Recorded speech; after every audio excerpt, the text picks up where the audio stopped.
Water temps here at Snyder's are right around 61, which is a little cooler than what I would have expected. I actually thought that they would have been up close to 70 or even beyond. We're teetering right on the edge of what I've been calling striper release season and striper harvest season. So when we reach 70 degrees, that is, if you catch a striped bass and you're marking 70 degrees for surface water temperature, if you release that striped bass, it is a dead striped bass. What it means is if it gets above 70 degrees, I'm encouraging you guys to harvest. Before that, you can release. After that, harvest it and take it home. Guys, more on the dock update right when I come back. Paddling and Bassin is this weekend. Man, I can't believe how fast it got here. And I know a lot of you have plans made, like birthdays, anniversaries, or maybe a funeral. Cancel it all. Do the right thing and come to Paddlin and Bassin. I put the voluntary registration down below, and when you come here, there's this parking area that's on the upstream side of the park, and then the camping is on the far side, the downstream side of the park. So when you bring your kayaks and such up here, use this parking lot area right here, and then directly behind the phone, I'm gonna walk down, is the ramp. So you can stage all your gear, put your kayak together, get your rods and everything kind of just staged on the kayak, and then you can use this ramp to launch your kayak. The cool thing about this ramp is it opens up right here into this great little fishing area. So right here, between here and the downstream side where we're gonna be camped at, it's just a little stretch of here about maybe like 1/10 of a mile, something like that, maybe 2/10 of a mile. And it's great bassin right here. So you can go out and just do a little casting the day before on Friday afternoon or evening, and just kind of beach your boat down by the camping area so it's ready first thing in the morning. So that way you work through a couple things in your gear, you've kind of got things worked out, the kinks worked out, the wrinkles ironed out. As a matter of fact, there's actually, I just got word that Mark and a crew, they're gonna actually float the day before. So Friday, they're actually gonna float down to here. So they're gonna do a full day float leading up to Paddlin and Bassin. Hey guys, what a great idea, because this water, it's still a little swelled. You guys can see it's up just a little bit, but I mean, it looks beautiful. The color is great, and the levels between now and the weekend are just going to continue to drop. And we've been talking about it, me and the boys have been talking about it. I think the water is going to be precisely perfect for Paddlin and Bassin. It's going to be right on time. It's going to be exactly what it needs to be, and we're about to have a picture perfect Paddlin and Bassin year, which is stark contrast to last year because it kind of got everything got a little swelled. So this is Paddlin and Bassin, guys. Make it down, registration down below, and when you come out, just plan to hang out for the evening. So bring a tent or whatever you want to stay in. If you just want to sleep in the cab of your truck, you can do that. Whatever you want to do, you can do. We'll probably get a pizza together and just kind of hang out, maybe have a fire. Keeping it real simple the night before, just so that people can get here. We can have a little bit of fellowship, a little bit of hangout time. And then we'll just wake up first thing in the morning, 2 plugs. We're gonna leave first light, and then an hour later, the second plug. So whichever one that you're most apt to be a part of, if you're an early morning fisherman, get up, get ready, and be ready to rock and roll. First light, that's my plug. That's the one I'm gonna go on. First light is all day. That's me. So if you get up a little slow, you can leave an hour later with the second plug. That's up to you guys. As far as difficulty level for this float, I want you guys to understand this is beginner level floating. So kids can come. You don't have to cancel all the events. Just bring them here. Make Paddlin and Bassin the event that you do this weekend. Come out and have a great time doing it. It'll be an epic 2-day paddle event, something that most people will go their whole lives and never do, but you're going to. Make it an annual reoccurrence too. Make it a tradition to come out, and hopefully even after I'm long gone, people are still meeting and running this section of the Juniata for Paddlin and Bassin. This area right out here in front looks really nice. It's kind of call it mellow flow, we would say. It's not low flow and it's not fast, so it's mellow flow but not slow. So along the edges on the far side you got a lot of shaded areas, so that'd be a good area to check out. And of course on the near side both the banks are good, and then out in the center section is where it's most swift, and that's where you'd have to use your heavier plugs or just using crankbaits, cast retrieve, and bass move all through here, so I think you could do okay. If you just blindly cast, you'll probably still do all right.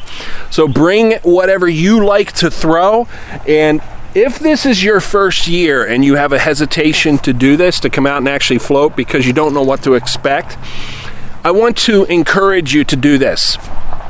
Get your kayak and bring one fishing rod. Kayak and one fishing rod, and just throw what you know. You're just bassing. At that point, you're targeting bass for the most part, and that's what you'll connect with for the most part. But at least you get on the water and you get out here and experience this stretch. Even if you just run it till the next dock down and you take out there, that's up to you guys to work out. But I'm encouraging you to float the whole section, but get your one kayak and your one rod and come out and do some bassing with us. It's a good time, and you can play that how you want. Now, I did a live stream just here last week. I called it was on the subject of bass, paddling, and bassin. I'm going to link it right at the end of this dock update, so watch that so you know how to fish this section. I'm going to recommend that you actually bring 3 rods for 3 different species. Watch the video, you'll understand what I mean. So that'll be linked at the end. If you're kind of clueless stepping into fishing the Juniata, consider that Fishing the Juniata 101. So watch a live stream and build your kit out. 3 rods, simple build out, or simple build, if you will, for your kayak fishing trip, and you have a better understanding of how to fish the Juniata. But make sure you make it out to that. I'm gonna let you guys get back to the Raystown Lake dock update. Here's the other guy. Welcome back. So I don't know who that guy was, but yeah, make that paddling and bassin event. It's linked down below, guys. So here we are. I am currently standing here at the dock at Snyder's. It is Saturday afternoon and it is beautiful. It is perfect out. Hopefully you guys made it out on the water. I did not. You see, I got some duds on. I got a thing I'm going to. But water temperature is holding right around 61 degrees. You're going to see it get warmer and warmer as you get up further and further upstream, up toward Weaver Falls. So that simply means that you are in that stage right now where you have to decide striper to keep or striper to release.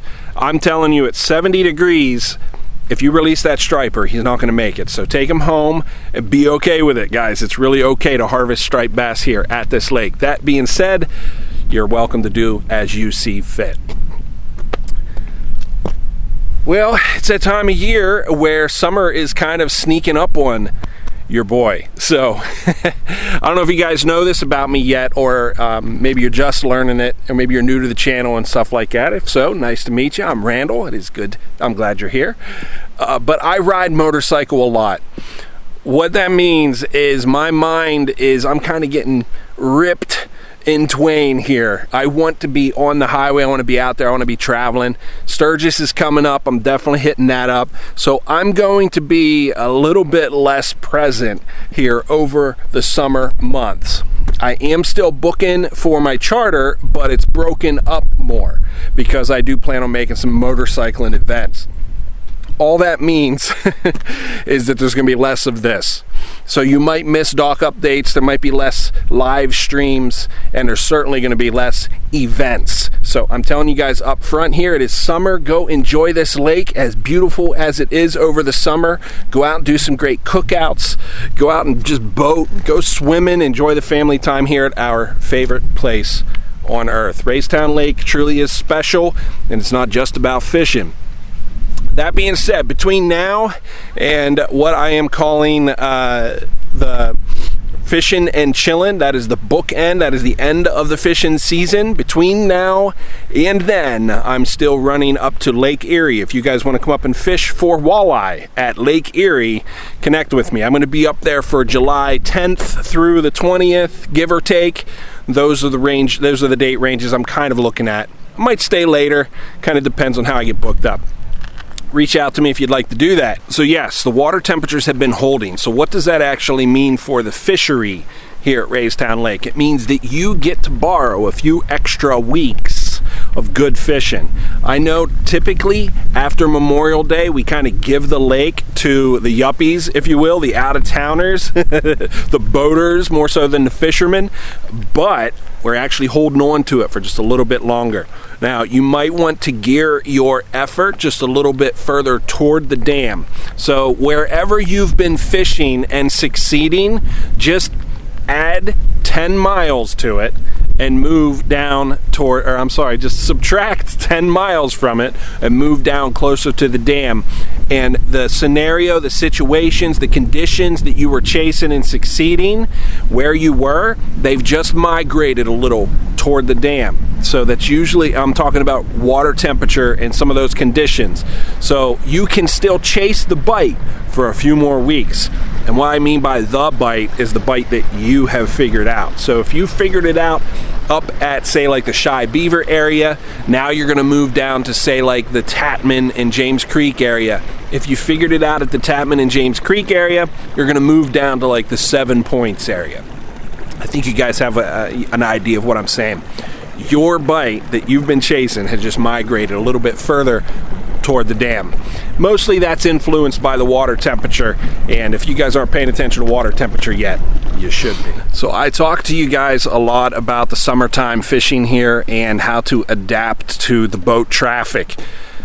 The biggest suggestion I'm going to give you as looking ahead, as the water temperatures come up, there's going to be more and more boat traffic. And of course, as we get deep into the summer, it's going to get Raystown level difficult traffic. So there's going to be a lot of chaos, a lot of energy on the water.